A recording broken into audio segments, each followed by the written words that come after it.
মুমিনরা বিপদে ভয় পায় না, তারা হতাশ হয় না, সুবহানাল্লাহ, তারা নিরাশ হয় না, বিশ্বাসীরা হাল ছেড়ে দেয় না, তারা ভরসা রাখে একজনের উপর, চিল্লায় বলতে হবে তিনি কে।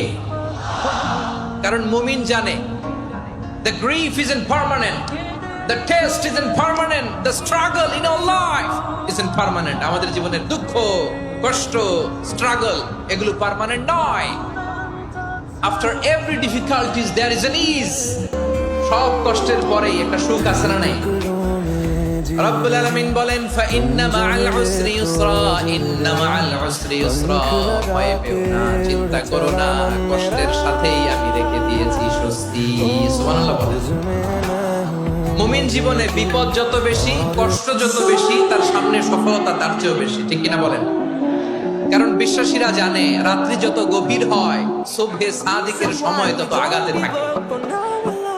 গর্ভবতী নারীর পেটের ব্যথা যত বাড়তে থাকে, ঘরে নতুন মেহমান আগমনের সময় ঘনাতে থাকে। মুমিনদের উপর বিপদ, অত্যাচার, আপদ, পরীক্ষা যত বাড়তে থাকে, কালেমার পতাকা